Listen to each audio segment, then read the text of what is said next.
이 초대교회는 이게 경건의 모양만 이렇게 내고 그 능력을 부인하고자 했던, 그래서 교회가 심각한 위선과 이렇게 외형주의에 빠질 수 있도록 만들었던 아나니아와 삽비라를 징계함으로써 교회가 순결하게 자라갈 수 있었습니다.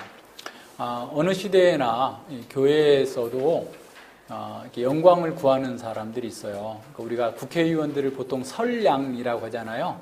그러니까 선량이라는 말이 어떤 거냐면 선택한다, 좋은 사람을 택한다라는 의미예요. 그러니까 국회의원은 선한 사람, 좋은 사람을 택해서 대의민주주의, 우리를 대신해서 국가의 정책과 나라의 안위, 안보를 책임지도록 만드는 것이 어떻게 보면 선량이라는 말에 담겨져 있는데, 이게 오늘날 이제 그 사람들이 정치를 혐오하게 만들려고 국회의원들의 어떤 잘못을 과대하게 포장하고 비난하고 비판함으로써 사람들이 정치에 무관심하게 만들고 그놈이 그놈이야 라고 이렇게 하면서 이렇게 나가는 그런 분위기가 팽배해 있죠. 근데 이제 그러한 분위기 이면에는 또 다른 목적들이 있습니다만, 어쨌든 이 국가의 어떤 중대사를 결정하는 국회의 역할을 생각한다면 정말 선량들이 뽑혀야 되는 거죠. 좋은 사람들이 뽑혀야 되는데, 부패하고 잘못된 사람들이 뽑혀 있기 때문에 문제가 되는데,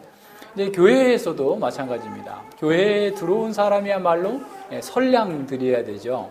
그런데 이제 교회에서 이게 어느 사회나 가보면 누구나 장되기를 원하잖아요. 뭐 향후에도 만들어 놓고 자기가 장되기를 원하고 뭐 하여튼 뭐든지 하여튼 다 장되기를 원하는 사람이 있는 것처럼 교회에도 보면 항상 자기가 장되고자 하는 사람들이 있어요. 그래서 세상의 방식으로 어떻게 보면 정치도 하고 세상의 방식으로 자기를 이렇게 드러내는 그런 식으로 해서 교회가 외식에 이렇게 물들게 되고 또 거기에 휩쓸려가는 그런 경향들이 어느 시대에나 교회에는 항상 있어 왔어요. 그렇기 때문에 성령님께서는 이 아나니아와 삽비라 사건을 통하여서 교회가 그러한 것들을 용납해 주게 되면 교회의 본질이 훼손된다라고 하는 사실을 아주 강력하게 우리에게 보여주셨던 바로 그런 사건입니다. 그래서 교회에서 어떤 거짓과 위선이 용납되게 되면 교회가 심각하게 본질을 잃게 되고 표류하게 된다라는 사실을 우리에게 가르쳐 준 거죠. 그래서 교회는 사람들의 허영심을 만족시키는 그런 곳이거나 사람들의 어떤 자기 주장 또 자기 추구를 위한 어떤 하나의 도구로서 존재하는 것이 아니라 하나님 나라의 영적 대사관으로서 하나님의 어미하심과 하나님의 그 거룩하신 경륜을 증거하고 나타내는 세상의 빛으로 존재한다라는 사실을 보여주는 거죠. 그래서 이러한 그 것들을 제대로 하기 위해서 교회가 바르게 권징을 한 거예요. 그래서 베드로 보세요. 아나니아와 삽비라는 초창기 멤버일 수 있어요. 생각해 보세요. 아나니아와 삽비라는 베드로의 오순절날 첫 설교에 회심한 교회로 들어왔을 수 있어요. 그죠? 그래서 아주 나름 교인들과 굉장히 친한 사도들과도 굉장히 가까운 사이였을 수도 있어요. 그런데 베드로는 그런 거 전혀 이렇게 관여하지 않고, 다시 말하면 교회에서 정적으로 내 친구니까 또 내 가족이니까 또 나의 뭐 학연, 지연, 뭐 혈연 이렇게 다 연결돼 있으니까 봐주고 그런 게 없이 온전히 진리를 따라서 성령께서 원하시는 교회를 세우기 위해서 단호하게 그 죄에 대해서 드러냈고, 베드로가 죽인 건 아니지만 하나님께서 그를 치셔서 죽게 된 거죠. 자, 이 일로 인해서 교회와 세상과 이 속에서 굉장히 중요한 일이 세 가지가 일어나게 됩니다. 첫 번째는 어떤 거냐면 교회 가운데에 거룩한 두려움이 충만해지게 돼요. 그래서 교회가 무엇인지를 사람들이 새롭게 다시 정립하고 그 교회를 위해서 어떻게 살아야 될 것인가에 대한 각성이 일어나게 됩니다. 11절에 보면 그렇게 나오죠. 온 교회와 이 일을 듣는 사람들이 다 크게 두려워하더라. 그러니까 온 교회에 두려움이 임했어요. 두 번째는 이 일을 듣는 믿지 않는 사람들, 유대교회에 남아있는 사람도 또한 두려워하게 됐어요. 그러니까 이 교회가 바르게 징계를 하고 순결하게 되자 교회가 두려움이 왔고 경건한 두려움이 찾아왔고, 두 번째는 세상이 교회를 두려워하게 돼요. 그리고 세 번째는 교회가 능력을 행하게 됩니다.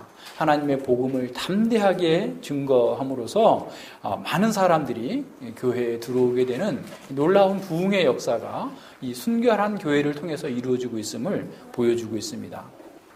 자, 그래서 이 교회는 하나님의 거룩하신 어미와 공적인 공의의 심판을 사람들에게 이렇게 보여줬어요. 그랬더니 온 교회가 두려워하게 됐어요. 이 두려워하게 됐다는 말은 어떤 말이냐면, 아나니아와 삽비라와 같은 죄가 나한테도 있었는데, 아나니아와 삽비라와 같은 그런 외식함이 나에게도 있는데, 이거 주의해야 되겠구나. 내가 나의 지금 위치에 걸맞지 않게 하나님 앞에서, 교회 앞에서 바르게 행하지 않는 것은 하나님을 속이는 거고 주의 영을 시험하는 것이구나 라는 사실에 대한 두려움이 임하게 된 거예요. 그래서 자신의 행위와 자신의 동기에서 이렇게 하나님께서 기뻐하시지 않는 것들이 있지 않나 하면서 스스로 점검하면서 경건한 두려움 속에서 자기를 살피는 이런 일들이 있게 된 겁니다. 그래서 자신의 어떤 탐심과 자신의 허영심을 위해서 교회에서 무엇인가를 하려고 하고 교회 가운데서 뭔가를 섬기면서 이렇게 공적인 고백을 하거나 선언을 하는 것이 얼마나 위험한 일인지를 그들이 알게 된 거죠. 자, 그래서 이 성령께서 우리에게 주시는 그런 두려움은 자기를 돌아보게 하는 두려움이에요. 경건한 두려움은 이런 겁니다. 그러니까 성령께서 주시는 두려움은 우리 자신을 돌아보면서 내가 지금 하나님 말씀에 합하지 않게 행동하는지를 점검하게 만드는 거예요. 그래서 바울은 갈라디아서 6장 1절에서 이렇게 말씀합니다. 형제들아, 사람이 만일 무슨 범죄한 일이 드러나거든 신령한 너희는 온유한 심령으로 그러한 자를 바로잡고 내 자신을 돌아보아 너도 시험을 받을까 두려워하라 그랬어요.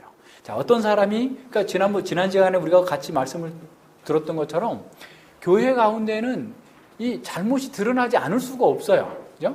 우리 어린아이들 키우는 거하고 똑같아요. 우리 어린아이들이 자라면서 계속, 근데 나중에 이제 그러잖아요. 애들이 입에 달랐어. 하지 마. 그죠? 엄마, 아빠가 하도 하지 말라 그러니까 지가 뭐 하면서 하지 마. 이러는 거예요. 그럴 정도로 우리 육신에서 나오는 소욕들이 계속 나온단 말이죠. 그랬을 때 우리는 어떻게 그것을 그냥 온유한 심정으로 바로잡아. 온유한 심정으로. 예수님의 마음을 가지고 그걸 그냥 저 사람 일이고 망하든지 말든지 내비둬. 이렇게 가는 게 아니라 온유한 심정을 가지고 그 사람의 잘못에 대해서 바로잡는 것이 교회 공동체의 책임이에요. 이것은 해도 되고 안 해도 되는 게 아니라 교회의 표지 가운데 하나예요. 그러니까 이건 반드시 해야 됩니다. 마찬가지잖아요. 저도 마찬가지예요. 저라고 그런 일이 왜 없겠어요? 그러니까 우리 모두는 다 사실은 말씀 앞에서 늘 징계받는 거예요. 말씀 듣는 것 자체가 사실 1차적인 징계입니다. 근데 말씀을 듣고서도 안 고치고 계속해서 범죄를 하게 되면 온유한 심정으로 그를 회복시키기 위해서 바로잡고 그 다음에 해야 될 일이 어떤 거냐면 자기를 돌아보라는 거예요. 너 자신을 돌아봐서 너도 동일한 시험에 빠질까? 동일한 죄에 빠질까? 두려워하면서 조심하라는 거예요. 자, 바로 이러한 경건한 두려움이 지금 징계를 바르게 행하고 있는 예루살렘 교회의 모든 사람들 속에서 이루어진 거예요. 그래서 어떤 사람이 징계받으니까 저 사람 징계받는 거 잘 됐네. 이거 고소하다. 이렇게 생각하지 않고 정말 저 사람이 저런 일로 징계를 받았다고 한다면 나는 더 큰 위험이 있는데 더 조심하고 더 그 하나님 앞에서 자기를 돌아볼 수 있는 기회를 삼게 되는 거예요.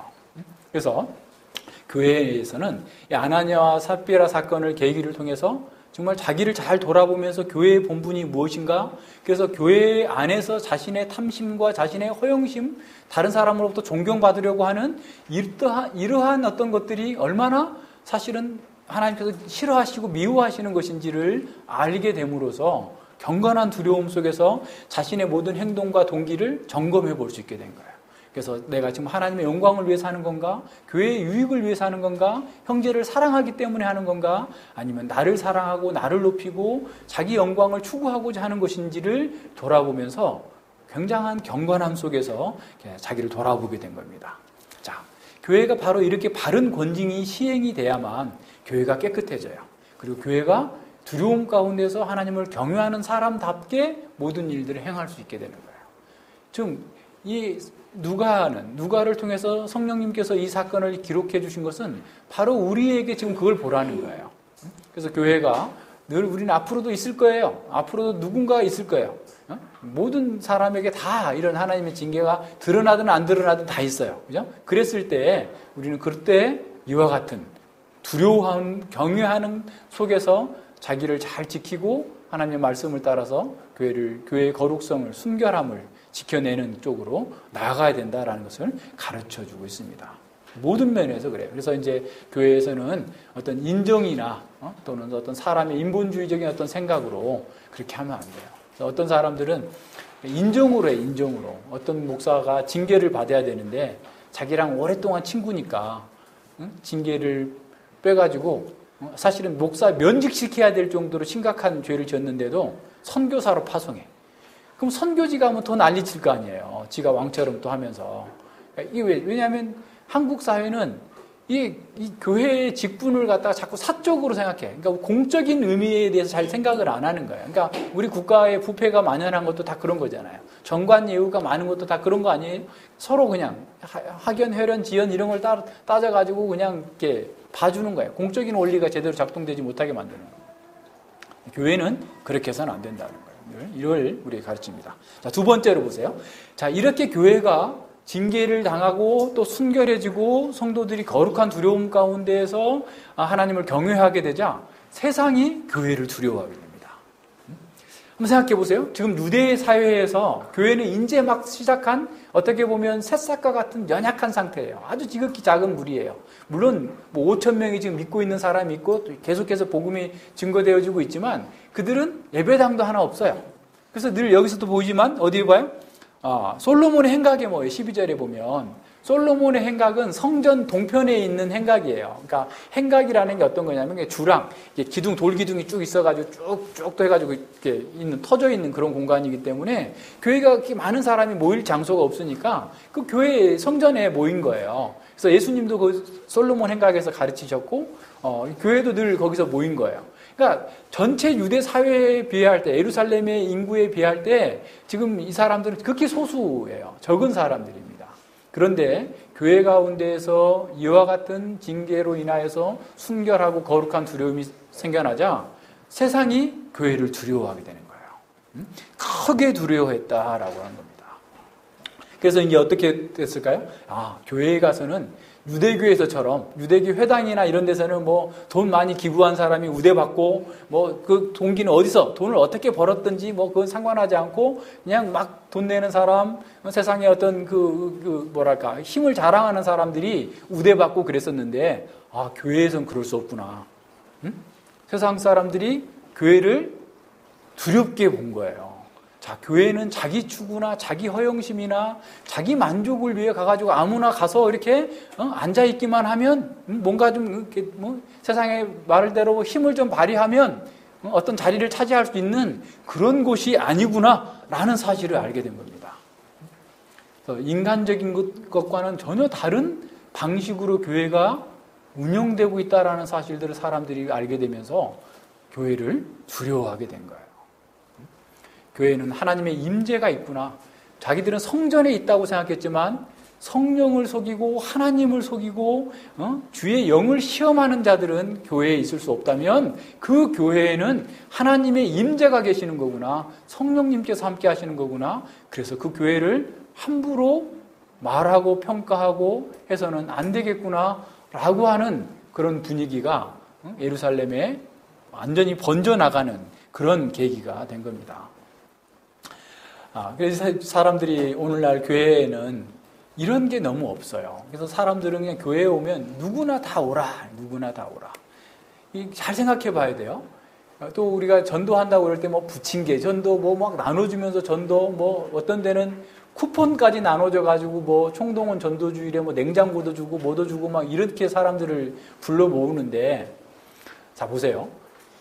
교회는 사실은 사람들을 불쌍히 여기고 긍휼히 여기면서 교회로 불러올 수는 있지만 거기서 그냥 가만히 있으라고 하면 그건 교회가 안 돼버려요.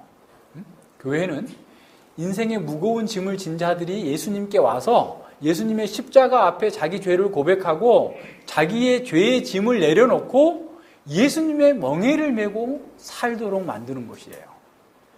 무슨 말인지 아시겠어요? 그러니까 교회에 와서 예전 방식대로 자기의 죄의 짐을 짊어지고 그냥 여기서 쉬겠다. 그 쉴 수 없는 거예요. 받아줄 수도 없는 거예요. 교회는 그리스도의 멍에를 메고 그리스도 안에서 온전한 믿음의 삶을 살아갈 수 있도록 그들을 돕는 그런 단체죠. 예수님 안에서 예수님의 멍에를 메고 안식과 자유를 누리도록 하게 하는 것이지 세상의 방식을, 인본주의적인 방식을 자기 나름의 삶을 그대로 살면서 안식을 누리겠다라고 하는 것을 방조하면 안 된다라는 사실을 어쩌면 유대인들이 알게 된 거예요. 두려운 거예요. 이게 중요합니다. 그러니까 교회가 사람 자꾸 문턱을 낮춰. 문턱을. 왜냐하면 사회의 저명 인사들을 불러와야 되니까. 가늠한 연예인도 오면 교회가 힘이 세지니까. 탈세한 변호사가 오면 교회가 돈이 많아지니까. 하여튼 뭐 등등의 많은 사람들을 모으느라고 자꾸 어떻게 문턱을 낮춰가지고 이제는 어떻게 됐어요? 세상과 동일하게 됐어요. 그래서 교회가 세상을 얻은 것처럼 보이지만 실상은 교회가 세상에게 먹혀버린 거예요. 더 이상 세상은 교회를 두려워하지 않아요. 조롱해요. 아주 심각하게 조롱합니다. 개독교. 이 사람들이 지금 무슨 말 하고 있는지 모르고 지금 하고 있는 거예요. 먹사, 목내기, 목사 쓰레기 이런 말이 세상 사람들 속에서 회자되고 있어요. 왜 그래요? 교회가 세상과 똑같거나 못하니까 그런 거예요. 그 이유가 어디 있어요?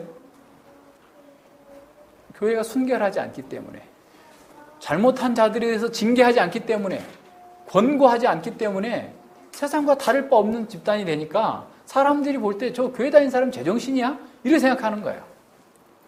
교회가 순결하지 않기 때문에. 교회가 예배당을 갖게 된 것은요, 2세기 중반이에요. 2세기 중반. 그리고 3세기 정도에 가면요, 그러니까 주후 250년 이후에 가면 이제 예배당이 이제 오늘날 말하는 예배당처럼 번듯한 예배당들이 생겨요. 그 전에는 사실은 다 가정에서 모였어요. 그러니까 많이 모이면 한 5, 60명씩 모였습니다. 우리 정도 숫자에 모인 거예요. 그런데 예배당을 짓게 됐을 때 교회는 분리가 있었어요. 분리가. 성찬 회원은 앞에 앉을 수 있고요. 교회에 이제 막 온 사람은 그 뒷자리에 앉아야 돼요. 세례받지 않은 사람들에 대해서는 계속해서 디다케라고 하는 그 교리를 공부하고 세례받고 나서야 앞자리로 올 수 있었어요. 그 정도로 어땠다고요? 문턱이 높았어요. 교회에 와 있어도, 교회 예배당 안에 들어왔어도 분리를 시켰단 말이에요. 왜 그랬겠어요? 교회의 순수성을 지키기 위해서 그런 거예요. 그리고 이러한 권징을 바르게 행함으로써 교회가 순결하게 나아갈 수 있도록, 그렇게 했을 때 교회는 힘이 있는 거예요. 그냥 세상의 방식대로, 세상에 하는 대로 다 따라서 하면 교회가 세상을 얻는 것이 아니라 세상에게 교회가 먹히는 거예요. 잡혀나가는 겁니다. 지금 이 사도행전의 이 초대교회는 사실은 세상의 교회를, 그 작은 숫자예요. 전체에 비하면 5%도 안 되고 1%나 2%밖에 안 되는 작은 소수가 모여있는데도 불구하고 세상의 교회를 크게 두려워하게 돼요. 지금부터 100년 전에 선교 초기에 한국에 그런 일이 있었어요. 그러니까 조선시대인데요. 조선시대에 그 이조 전랑이라고 있어요. 이조 전랑. 이건 이제 오늘날로 말하면 지금 총무처가 없어졌죠. 공무원 인사를 담당하는 그러한 그 부서의 하급 관리입니다. 사실은 고급 관리도 아니에요. 근데 이 공무원 인사를 책임지는 사람이니까 엄청 막강한 힘을 가졌어요. 그래서 옛날에 당파 싸움 할 때도 누가 이조 전랑을 넣느냐, 남인이 넣느냐, 서인이 넣느냐에 따라서 이 판도가 바뀌어질 정도로 이조 전랑이라는 자리가 중요한 자리였어요.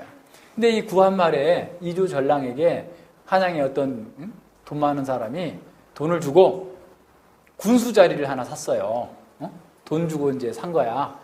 돈 주고 이제 군수 자리를 하나 샀는데 이 사람이 그 군수 자리를 어디 냐냐, 함경도 어느 지역에 그 군에 군수 자리로 가라라고 하는 발령을 받았더니 이 사람이 안 가겠다고 그런 거야. 왜 안 가냐? 그랬더니 그곳에는 예수쟁이들이 많아가지고 내 마음대로 할 수가 없어서 나는 차라리 거기 갈 거면 안 갈 겁니다. 이게 그 당시에 신문에 난 얘기예요. 그 교회에, 함경도의 그 군에 예수쟁이가 있었다면 몇 명이나 있었겠어요? 100년 전인데. 근데 예수님 믿는 사람들이 불의에 따라 사지 않고 정직하게 바르게 행하면서 잘못된 것에 대해서 잘못됐다고 얘기하니까 아예 매관매직해서 군수자리를 산 사람도 안 가겠다고 하는 거예요. 교회가 돈이 많아서 힘이 있는 게 아니에요. 교회가 순결할 때, 성도들이 순결할 때 힘이 있는 거예요. 지금 보여주고 있는 게 그겁니다. 세상이 교회를 두려워하는 거예요. 교회가 순결할 때, 우리가 순결할 때 세상이 우리를 두려워하는 거예요. 세상이 돈이 많아서 우리가 돈이 많다고 세상이 우리를 존경하거나 두려워하지 않습니다. 교회가 온전케 되어져야 돼요. 오늘날 교회가 순결하지 못하기 때문에 많은 사람들이 교회를 다니고 수많은 교회가 있고 교회당이 의리의리해도 사람들이 그거 가지고 전혀 겁먹지도 않고 주눅들지도 않아요. 그렇게 해놓으면 뭐 대단할 것 같이 보이지만 그렇게 하지 않습니다. 우리가 에스겔 16장에 봤죠? 에스겔 16장에 유다의 죄를 지적하면서 하나님께서 황후처럼 만들어 놨던 유다가 온갖 이방 나라들을 의지하면서 마치 창녀와 같다라고 비난하고 있잖아요. 마치 교회가 그런 거예요. 우리는 교회는 새 예루살렘, 새 하나님의 백성들이잖아요. 교회가 하나님만을 의지하고 하나님과 배타적인 사랑 가운데서 순결한 사랑 가운데서 온전한 정결을 이루지 못하고 있으면 자꾸 돈을 사랑하고 세상의 권력을 사랑하고 세상의 무언가과 자꾸 간음하는 거예요. 음행하는 거예요. 그래서 야고보서의 4장에서 뭐라고 그래요? 야고보는 세상을 사랑하는 것은 간음하는 거예요. 간음하는 거예요. 교회가 세상을 사랑하면 간음하는 창녀를 누가 존경하겠어요? 교회를 누가 존경하겠냐고. 사도 바울은 고린도 후서 11장에서 내가 너희를 그리스도께 정결한 신부로 중매하려고 한다 그랬어요. 교회가 정결해져야 돼요. 우리가 도덕적으로 영적으로 깨끗하지 아니하면 세상은 우리는 비웃을 거예요. 조롱할 거예요. 교회에는 아무런 능력을 발휘할 수 없을 거예요. 사람은 많이 모일 수 있을지 몰라요. 돈은 더 많아질 수 있을지 몰라요. 그러나 그것은 우리에게 올무가 되고 우리에게 정말 덫이 되는 거예요. 교회가 순결하지 않으면 교회로서의 사명과 역할과 능력을 상실한다라는 사실을 기억해야 됩니다. 13절도 보십시오. 13절에 그 나머지 믿지 않는 사람들은 그 나머지는 감히 그들과 상종하는 사람이 없어요. 그러니까 예수님을 믿어야 되는데 믿기 싫은 사람은 아예 그 사람들을 두려워서 상종하지도 않은 거예요. 그런데 대부분의 백성들은 야, 저 사람들은 도덕적으로 정말 멋있게 사는구나 하면서 칭찬하더라라는 거예요. 하나님의 백성들이 그 속에서 정말 거룩한 순결함과 그 말씀대로 따라 사는 그것을 보면서 사람들은 이와 같은 반응을 보이는 겁니다. 두려움을 느끼게 된 거예요. 하나님의 임재를 그들이 보게 된 겁니다. 의식하게 된 거죠. 자, 교회가 이렇게 바르게 하나님의 인도를 따라서 믿음으로 나아가면 반드시 하나님께서 사람들이 교회를 함부로 하지 못하도록 두려워하도록 만들 거예요. 그래서 출애굽기 15장에 보면 모세가 이 출애굽한 이후에 미리암의 찬양이 나오잖아요. 그 미리암의 찬양 한번 보세요. 출애굽기 15장에 보면 하나님과 함께하는 이스라엘 백성들에 대하여서 세상이 두려워한다라고 선언하고 있어요.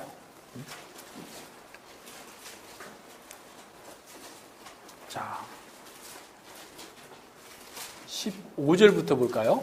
13절부터 봅시다. 앞에서부터 다 봐야 되는데 여러분 좀 아신다고 생각하고 주께서 그 구속하신 백성을 은혜로 인도하시되 주께서 인도하셔서 주의 힘으로 그들을 주의 성결한 처소에 들어가게 하시나이다. 주의 성결한 처소로 들어가게 하시는 거예요.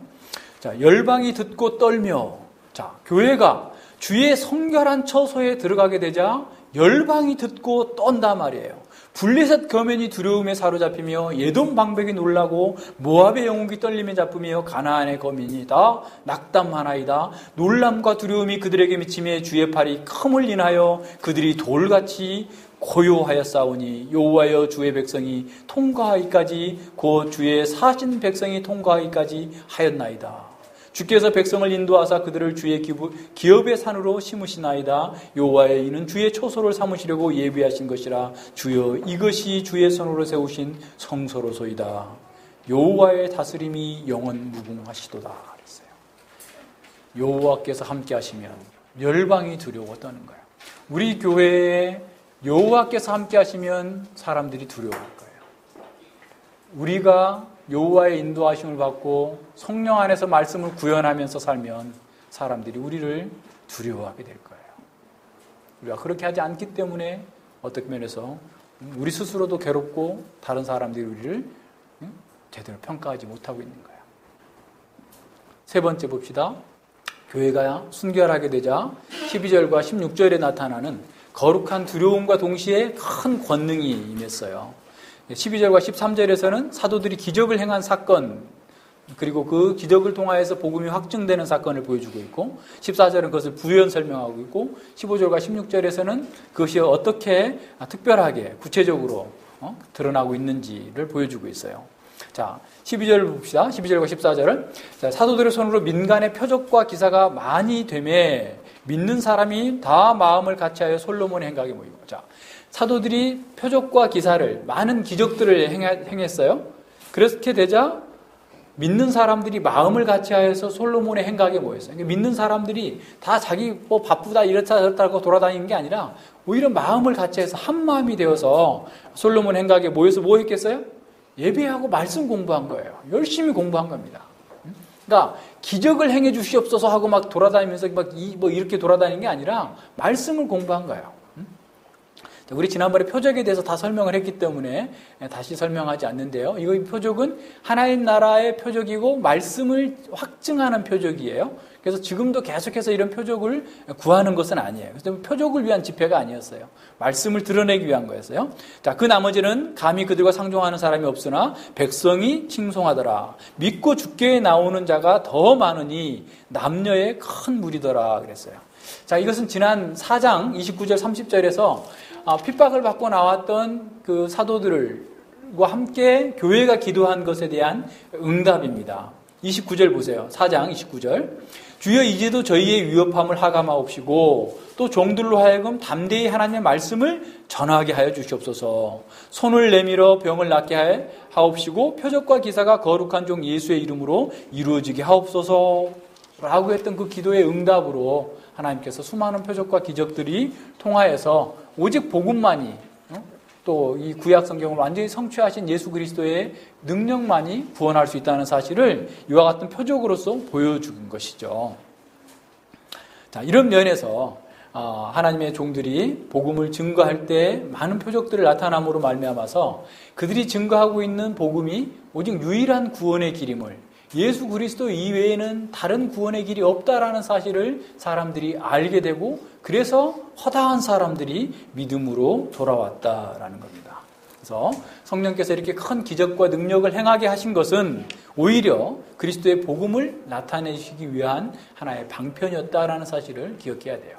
그래서 오늘 늘 표적을 구하고 표적만을 추구하는 그런 방식의 그 삶을 사는 것은 이 구속의 구속적 기적, 하나님 나라의 임함의 기적, 복음의 확증의 기적에 대한 오해 때문에 생긴 거예요.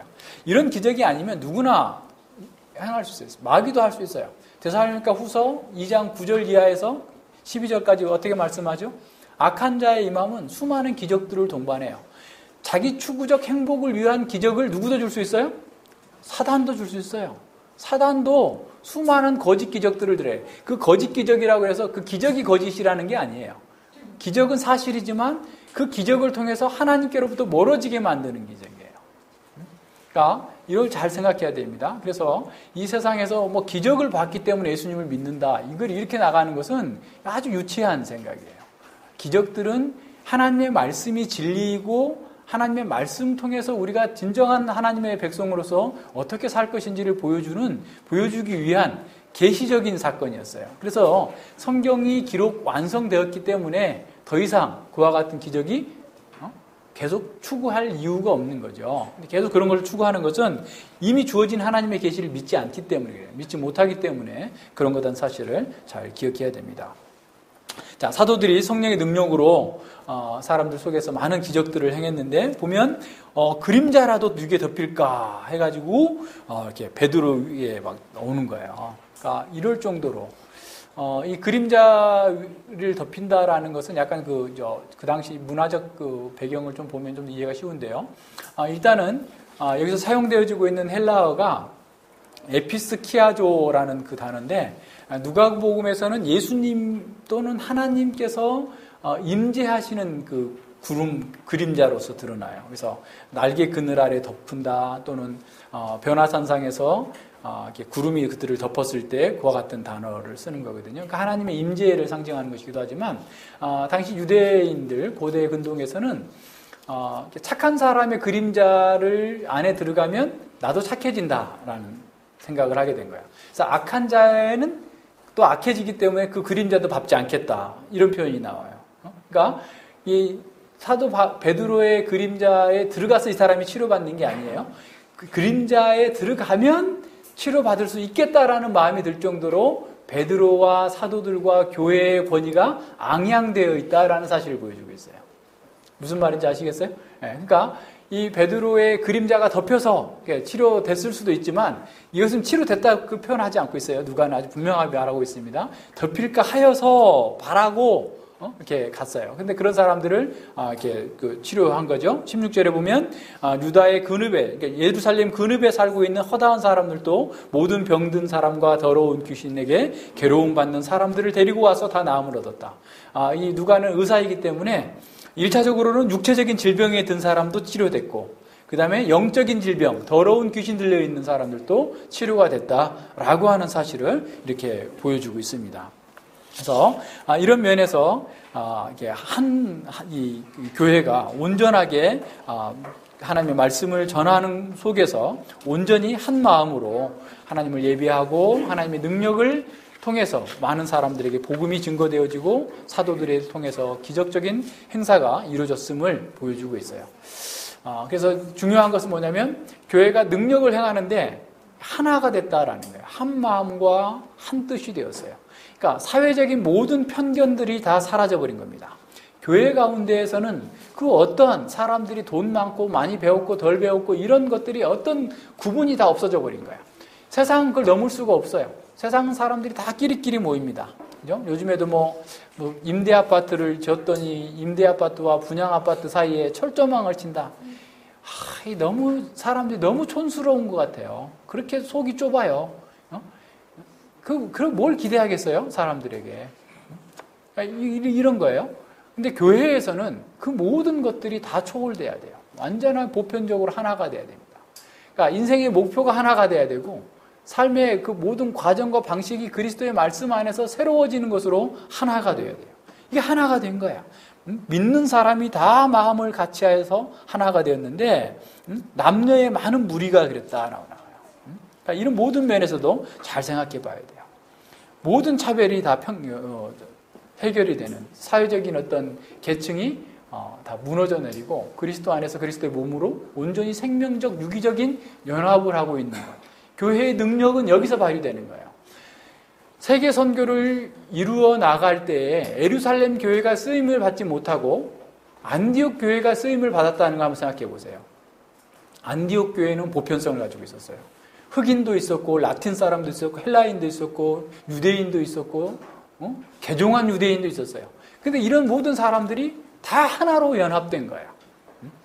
그래서 선교적인 사명이 그들 속에서 나온 거예요. 선교적 사명을 쓰임받는 아주 탁월한 교회가 된 겁니다. 우리가 온전하게 능력을 발휘하려면 교회 안에서 어떤 차별도 없어야 돼요. 어떤 누구에게 특권이 주어져서도 안 돼요. 오직 하나님의 말씀의 권위에만 이루어지면서 온전히 한 마음과 한 뜻으로 이루어져야 해요. 우리의 인생의 목표, 우리의 삶의 방식 이런 모든 것들이 하나가 되어졌을 때 진정으로 교회는 힘을 발휘하고 복음적인 능력으로 세상을 이겨낼 수 있는 겁니다. 이 모든 것들을 한번 잘 생각해 봐요. 그렇게 했을 때 어떻게 됐어요? 사람들이 또 칭송을 받는 거예요. 사람들로부터. 그러니까 우리가 그 베드로 전서에서도 말씀하고 있는 것처럼 우리가 착한 행실을 드러내는 것, 선한 양심으로 착한 행실을 따라 살 때 사람들은 우리를 비방하다가도 어떻게 되죠? 부끄러움을 당하게 될 거예요. 하나님께서 은혜 주신다면 그들이 믿을 수도 있고, 우리가 선의론과 뭔가를 자기들에게 해롭게 하려고 하지 않고 선하게 하는데도 막 비방을 해요. 왜냐하면 자기가 원하는 만큼 안 해준다는 거지, 쉽게 말하면. 그러니까 뭐 털 이런 일들이 벌어지게 됩니다. 그렇다 할지라도 우리는 그냥 선하게 하는 거예요. 하나님께서 원하시는 대로 윤리적으로 깨끗하게 자유롭게 이렇게 행함으로써 그런 사람들의 비방을 막을 수 있어요. 그렇다 할지라도, 비방을 듣는다 할지라도 우리는 그 일을 포기하지 않고 그냥 하는 거예요. 담대하게 하는 거예요. 그러니까 이 모든 면에서 하나님께서 원하시는 방식으로 나아갈 수 있도록, 그래서 진정한 교회가 정말 깨끗하게 되고 능력 있는 교회가 되면 사람들로부터 칭찬을 들어요. 그러니까 이 모든 면에서 그래요. 그러니까 우리는 아주 전에도 얘기했지만 작은 거 가지고 너무 시시하게 사람들하고 싸우지 않아야 돼요. 양보할 거 있으면 양보해버려요. 그렇게 큰 저기가 아니면 양보하고 그냥 해나가요. 그러면 하나님께서 채워주실 거다라고 생각을 하고 이렇게 해야 돼요. 그렇다고 해서 뭐 바보처럼 모든 걸 다 양보하라는 게 아니라 적절하게 지혜롭게 모든 면에서 바르게 행할 수 있도록 해야 됩니다. 물론 우리가 의롭고 윤리적인 어떤 깨끗한 삶을 사는 그 자체가 목적이 될 수는 없어요. 우리의 그리스도인의 삶은 윤리적으로 깨끗하게 사는 어떤 도덕적인 것이 목표가 아니에요. 우리는 하나님을 섬기는 것이 목표입니다. 하나님의 영광을 드러내는 것이 우리의 목표이기 때문에 늘 우리 행실이 바르게 하나님께서 기뻐하시는 방식으로 나아가도록 모든 면에서 잘 정리해 나가야 됩니다. 자, 그렇다면 교회가 어떻게 이렇게 순결하고 아름다운 열매를 맺을 수 있는 교회가 될 수 있을까? 어떻게 예수님을 따르는 공동체로 살면서 복음의 열매를 맺을 수 있을까요? 이것은 역설적이게도 구약에 나타난 헤렘이라고 하는 진멸이라고 하는 아주 놀라운 그 제자의 삶을 통해서만 가능합니다. 오늘날 많은 그리스도인들이 구약에 나타나는 여러 가지 어려워하는 것들 중에 하나가 헤렘입니다. 헤렘. 가나안 7 족속을 남녀도 할 것 없이 그냥 다 어린아이까지 다 죽이라. 아말렉 족속을 다 죽이라. 야, 사랑의 하나님께서 이렇게 심각한 명령을 내리시다니 정말 이건 말도 안 되는 것 같다라는 생각을 하는 거죠. 특별히 오늘날처럼 개인의 인권을 중요시하고 있는 동성애자들이고 뭐고 다 받아줘야 되는, 동성 결혼도 합법화해야 된다고 하는 이런 그 개인의 인권 최우선주의에 빠져 있는 이런 사람들 속에 하나님께서 가나안 7 족속을 죽이라 라고 했던 그 명령은 얼마나 생경하고 얼마나 큰 반발을 갖게 될 겁니까? 크죠. 그래서 2세기 그 마르시온이라고 하는 이단은 구약의 하나님은 참 하나님이 아니다. 나쁜 하나님이다. 그래서 구약을 싹 제외해버렸어요. 구약은 하나님의 말씀이 아니다라고 얘기한 거죠. 우리 하나님의 말씀을 잘 이해하려면 이게 정말 우리가 제대로 알고 있어야 돼요. 그래서 그 제2 아담스라고 하는 그 신학자는 이렇게 말했더라고요. 교리가 신조화될 때 비로소 이단에 대항할 수 있다. 무슨 말이냐면 교리가 우리의 신앙 고백으로서 삶으로 실천될 때 이단을 이길 수 있다는 거예요. 자, 무슨 말이냐면 아타나시우스 신조가 있어질 때 되자 아리우스주의를 이길 수 있었어요, 교회가. 자, 그러면 이런 헤렘에 대해서 잘못되게 공격하고 있는 마르시온에 대한 그런 이단들을 어떻게 교회가 이겨낼 수 있느냐? 헤렘에 대해서 바르게 이해하고 그 헤렘에 대해서 진정한 교리를 가졌을 때 이런 이단을 이겨낼 수 있는 거예요. 그래서 왜 이걸 하냐면 어떤 이제 우리가 지난 시간에도 봤지만 여호수아 7장과 지금 사도행전 5장의 아나니아 삽비라 사건은 이 이스라엘 내에서의 헤렘의 사건이에요. 그래서 이 헤렘의 사건이 신학적으로 어떻게 이루어지는지를 잘 보면 우리에게 굉장히 유익이 있어서 우리가 한 번 더 점검해 봅니다. 그래서 이걸 한번 같이 한번 보죠. 보세요. 그래서 이 성경신학적으로 우리가 잘 정립을 해야만 되는데, 이 헤렘교회를 이해하기 위해서는 무엇보다 제일 중요한 것은 창세기 공부를 해야 돼요. 창세기 공부를 하지 않으면 다 이해가 안 돼요. 그러니까 여기 오신 분 중에서도 창세기 공부를 아직 안 하신 분은 창세기 공부를 꼭 해야만 이게 이해가 됩니다. 죄와 사망이라는 것이 무엇인지, 인간이 어떤 존재이고 어떤 상태인지를 이해해야만 돼요. 그러니까 사람들이 죄와 사망에 대한 이해를 잘 못하고 있기 때문에, 현재 인간이 정상이라고 생각하기 때문에 헤렘은 하나님의 이해할 수 없는 잔인한 폭력이다라고 생각하는 거예요. 그러나 우리가 하나님께서 반드시 죽으리라 라고 했을 때 그 사망의 선교가 지금 심판을 하나님께서 어떻게 하고 있다는 거예요? 심판을 하지만 그 심판의 집행을 유예하고 있는 거예요. 그래서 모든 사람들은 종말론적으로 헤렘을 다 당할 거예요. 다 진멸당할 겁니다. 이 사실 가나안 족속의 헤렘 또한 종말론적인 심판을 예고해주고 있는 거예요. 근데 그거를 잘 생각하면서 이 헤렘에 대해서 잘 생각해야 됩니다. 그래서 이제 성경에서 헤렘의 대상은 이방인들만 헤렘의 대상이라고 생각하는데 아니에요. 이스라엘 백성들도 헤렘의 대상이에요. 그러니까 이방인만 다 죽이고가 유대인의 하나님이고 이방인은 하나님이 아니다 이렇게 생각하는데 전혀 그렇지 않아요. 그 헤렘의 대상 속에는 하나님의 백성이 1차로 제일 먼저 포함됩니다. 그리고 이방인들이 포함되고 종말론적으로 모든 사람들이 포함됩니다. 그래서 이런 면들을 잘 생각하죠. 그래서 헤렘은 이게 토지나 동물이나 사람 이런 것들을 하나님께 구별시키는 행동이에요. 구별시키는 헤렘이 있고, 또 하나는 하나님께 구별시킨다라는 건 두 가지 의미인데, 하나님께 드려지는 구별로서 헤렘이 있고, 또 하나는 하나님으로부터 제거해버리는 헤렘이 있어요. 두 가지를 잘 생각하세요. 그래서 이제 여기 가서 보면, 지금은 이제 총신대에 있는 그 교수, 박형대 교수가 이걸 연구해가지고 그 런던 신학교에서 박사학위를 받았어요. 그래서 제가 전에 논문을 받고 또 지난 주간 동안 책을 다시 한번 쭉 전체를 살폈는데, 아주 좋은 연구인데 조금 부족한 점들이 있어요. 근데 좀 보완해서 생각해 보면 되는데, 이 헤렘은 사실은 이 모세오경에서 또 성경 전체에서 보면 두 가지 의미로 나타납니다. 당위적 헤렘이 있어요. 무조건 싹 없애야 되는 헤렘이에요. 그게 당위적 헤렘입니다. 하나님께서 시행하시는 거예요. 두 번째는 어떤 거냐면 자기가 자발적으로 헤렘 당하는 거야. 자기 스스로. 하나님께 자기 자신을 드리는 것이 헤렘이에요. 죽이는 거죠. 쉽게 말하면 자기를 죽이는 것이 헤렘이에요. 그러니까 어떤 면에서 이런 헤렘이 이 두 가지가 나타나는데, 이 당위적 헤렘은 어떤 거냐면 하나님께서 가증하게 여기는 것을 행하는 것은 무조건 당위적인 헤렘이에요. 우상 숭배, 당위적 헤렘입니다. 그러니까 하나님 이외에 다른 것을 섬기는 것은 다 당위적 헤렘이에요. 다 죽어야 되는 거예요. 다 진노를 당해야 될 거예요. 우리는 창세기에서 이미 그걸 공부했어요. 그러니까 십계명에서도 계속해서 나오고 있는 것들이 바로 그겁니다. 그러니까 하나님 아닌 다른 신을 섬기는 것은 다 당위적 헤렘을 당할 거예요. 그러니까 현세에서 형 집행이 유예되고 있다 할지라도 마지막 날에 종말에 완전한 심판을 통해서 당위적 헤렘을 당하게 될 겁니다. 영원한 당위적 헤렘을 당하는 거죠. 두 번째는 뭐냐면, 당위적 헤렘에 당하는 두 번째, 우리가 지난 시간에 봤지만 하나님의 백성들을 이렇게 공격하는 거예요. 우리 토요학교 때 봤죠. 토요학교 때 아말렉이 진멸당해야 되는 이유가 어떤 거냐면 하나님의 백성들을, 하나님 나라를 공격하는 그런 존재로서 이건 당위적 헤렘을 당해야 됩니다. 또 하나는 하나님의 백성들을 갖다가 유혹하는 것, 하나님의 백성들이 하나님 나라적 삶을 살지 못하도록 막는 그런 모든 것들은 다 헤렘시켜야 돼요. 제거해야 되는 거예요. 그러니까 우상의 풍속이라든가 또는 뭐 세속적인 가치관 뭐 등등의 이런 것들은 다 헤렘의 대상들이에요.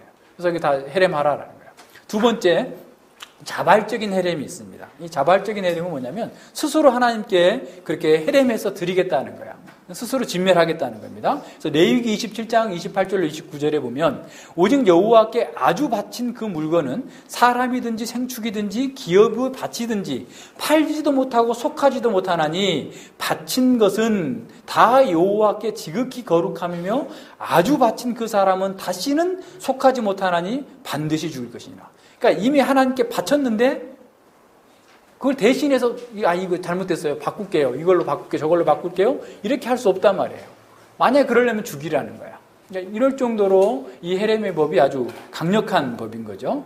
근데 이 헤레무의 자발적 헤렘은 자기가 그것을 하나님께 그냥 자발적으로 드렸을 경우에만 합법적인 헤렘이 되는 거죠.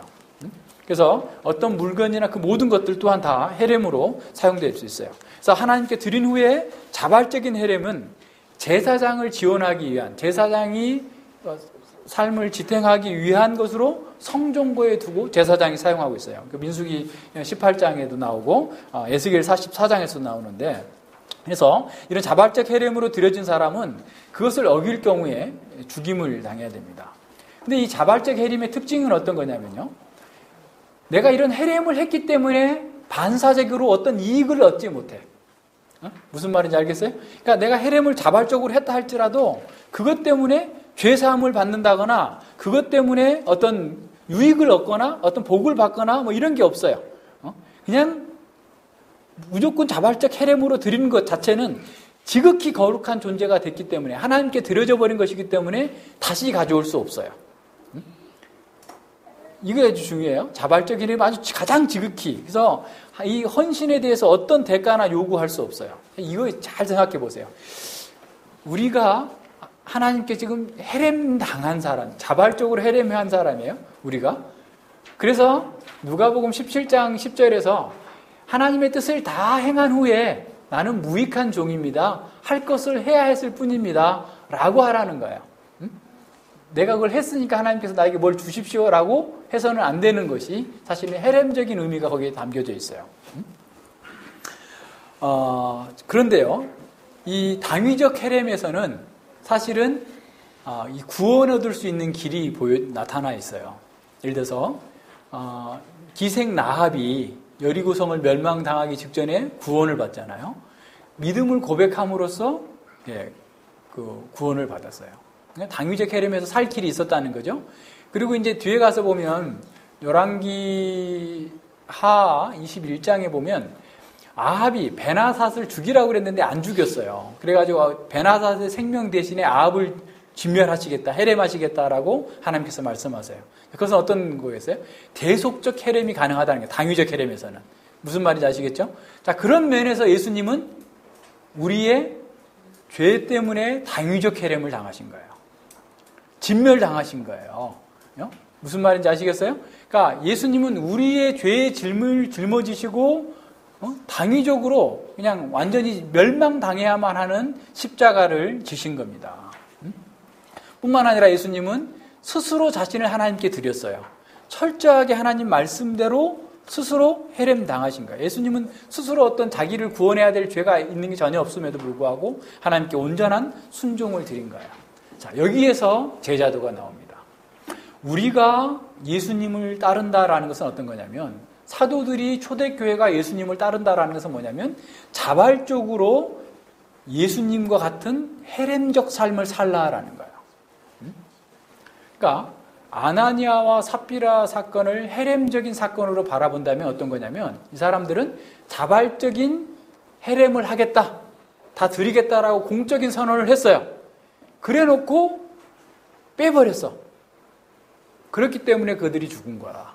당위적 헤렘을 당한 거예요. 그러니까 자발적인 헤렘으로서 하나님께 드리기로 헌신해놓고 자기의 탐욕과 허영심 때문에 그것을 빼놓고 드렸기 때문에 당위적 헤렘으로 멸망당했다라는 거예요. 이해가 되시겠어요? 그러니까 이런 면에서 우리에게 굉장히 큰 도전이 됩니다. 우리 또한 우리의 죄는 예수님의 당위적 헤렘으로 다 사해졌어요. 그래서 우리는 세례받을 때 내가 주님의 이름으로 그리스도인으로 하나님의 백성으로 살겠다라고 서약을 했어요. 그것은 결국 자발적 헤렘이 된 거예요. 그러면 자발적 헤렘이 됐다라는 것은 나는 죽고 예수님 안에서 예수님이 산다. 나는 온전히 하나님께 드려진 사람이다. 바쳐진 사람이다. 지극히 거룩한 존재가 됐다라는 사실을 의미해요. 그래서 다시는 내가 다시 예전처럼 돌이킬 수 없어요. 이제 한번 그리스도인이 됐으면 다시 세상으로 돌아가면 죽는 거예요, 이제는. 그러니까 죽는 것이거나 아니면 계속해서 헤렘적 삶을 사는 거나, 우리의 운명은 두 가지야. 무섭죠? 그러니까 우리는 자발적 헤렘을 하면서 하나님의 백성답게 살거나, 아니면 그걸 포기함으로써 죽거나, 당위적 헤렘을 당하거나, 둘 중에 하나가 이 헤렘적 제자도의 핵심이에요. 자, 이 지금 아나니아 삽비라 사건은 우리에게 그걸 보여주고 있어요. 복음의 핵심은 바로 여기에 있습니다. 내가 죽고 그리스도 안에 사는 것이 가장 복됨을 선언하는 거야. 내 방식대로가 아니라 주님의 방식대로 주께서 가르치시는 대로 사는 것이 내가 가장 복 있습니다. 아름답습니다. 최고의 행복입니다. 라고 말하는 겁니다. 사실 교회가 줄 수 있는 가장 큰 유익도 가장 좋은 것도 바로 이거예요. 네가 자발적 헤렘을 따라 살 때 복된 사람을 사는 거다. 이걸 얘기하는 겁니다. 하나님 나라의 기쁨과 평강은 자기 십자가를 지고 주님을 따를 때만 주어지는 거예요. 그래서 누가복음 9장 23절로 34절에서 예수님께서 이렇게 말씀하십니다. 또 무리에게 이르시되 많은 사람들이 예수님을 따라왔어요. 그럴 때 누구든지 아무든지 나를 따라오려거든 자기를 부인하고 자기를 헤렘하고 해요. 이거는 날마다 제 십자가를 지고 날마다 자기를 헤렘하고 자발적으로 헤렘하고 나를 쫓을 것이니라. 이 말씀입니다. 누구든지 제 목숨을 구원코자 하면 잃을 것이에요. 그러니까 자기가 살고자 헤렘을 하지 않으면 그건 죽는 거예요. 헤렘 당하는 거예요. 자발적 헤렘을 하지 않으면 당위적 헤렘을 당한다는 거예요. 이렇게 표현을 하자면, 그죠? 누구든지 나를 위하여 제 목숨을 잃으면, 예수님을 위하여서 예수님 방식대로 살고자 자기 자발적으로 헤렘을 하면 생명을 얻고 구원을 얻게 될 것이다. 라고 하는 사실을 가르쳐 줍니다. 자, 우리는 주님을 따라감으로써 하나님 나라의 복을 누리고자 한다면 자기를 부인하고 자발적으로 헤렘하고 주님을 따라야 되는 거예요. 자기 부인과 자기 십자가를 지는 것을 회피한다면 우리는 지금 있는 것마저도 빼앗기는 날이 올 겁니다. 그러나 주님을 의지해서 자기 목숨을 날마다 헤렘하면서 나아가는 사람은 세상에 줄 수 없는 기쁨, 구원, 영생의 복을 누리면서 살아갈 겁니다. 자, 성령 하나님께서 역사하시는 그런 교회의 모습은 어떤 교회일까요? 바로 모든 성도들이 이렇게 자발적인 헤렘을 통해서 거룩한 사람이 되어서 주님의 일을 힘쓰는 그런 교회, 그런 교회가 정말 성령님께서 함께 하시는 거룩하고 순결하고 능력 있는 교회입니다. 또한 복음으로 예수 그리스도와 연합된 실질을 하나님과의 관계에서 드러내는 거야. 내가 복음 안에서 그리스도와 연합됐다는 사실을 하나님과의 관계 속에서 내가 드러내는 거야. 우리의 삶과 행위와 마음 전체로 하나님을 예배하는 삶을 사는 거야. 그리고 사람들과의 관계에서도 복음의 영광과 두려움을 명확하게 드러낼 수 있는 교회, 순결함과 능력과 엄위함을 드러낼 수 있는 교회가 진정으로 성령께서 함께 하시는 교회입니다. 한 믿음으로 마음을 같이하여서 모이기를 힘쓰고 진리에 복종하면서 그리스도와 연합된 성품을 만인 앞에 드러내는 그런 교회가 진정한 부흥을 이루어가는 그런 교회입니다. 헤렘의 제자도가 각 개인과 가정과 교회에 드러날 때 교회는 지극히 거룩한 공동체가 되어서 진정한 능력을 갖게 될 겁니다. 우리가 지극히 거룩해야 가장 강한 사람이 돼요. 거룩한 것이 가장 강한 것이고 거룩한 것이 가장 행복한 것이에요. 지금 이걸 우리에게 가르쳐주고 있습니다. 우리 안에 순결한 두려움, 우리 안에 있는 순결한 두려움을 보고 세상이 두려워하게 될 것이고 복음의 능력은 우리를 통하여서 화다한 무리에게 증거되고 전파되게 될 것입니다. 같이 기도합니다. 예, 하나님 아버지 감사를 드립니다. 사도행전 5장의 아나니아와 삽비라의 사건을 통해서 참으로 우리가 누구이며 교회가 어떤 존재이며 무엇을 위해 존재하고 있는지, 교회가 어떻게 강한 능력과 지혜를 가지고 세상을 이기며 복음의 증인으로서의 역할을 감당할 수 있을지를 보게 되었습니다. 그러나 이러한 모든 것들이 참으로 주님께서 헤렘 당하시는 그 은혜 가운데에서 자발적으로 자신을 헤렘하는, 자기를 진멸하는, 자기를 부인하는, 자기 십자가를 지는 교회와 성도들을 통해서 이루어진다는 역사를 다시 한번 확인하였습니다. 아버지여, 이제는 우리가 바울이 고백했던 것처럼 내가 사는 것이 아니요 내 안에 계신 그리스도께서 사는 것이라고 고백하면서 날마다 자기를 부정하고 헤렘하면서 하나님의 영광 속에서 하나님의 말씀을 구현하는 것으로 순결한 공동체, 순결한 하나님의 사람으로 온전히 드러남으로써 하나님의 영광과 하나님의 나라를 위하여서 헌신되는 아름다운 성도들, 교회가 되어줄 수 있도록 함께하여 주시옵소서. 감사드리며 예수님 이름으로 기도드립니다. 아멘.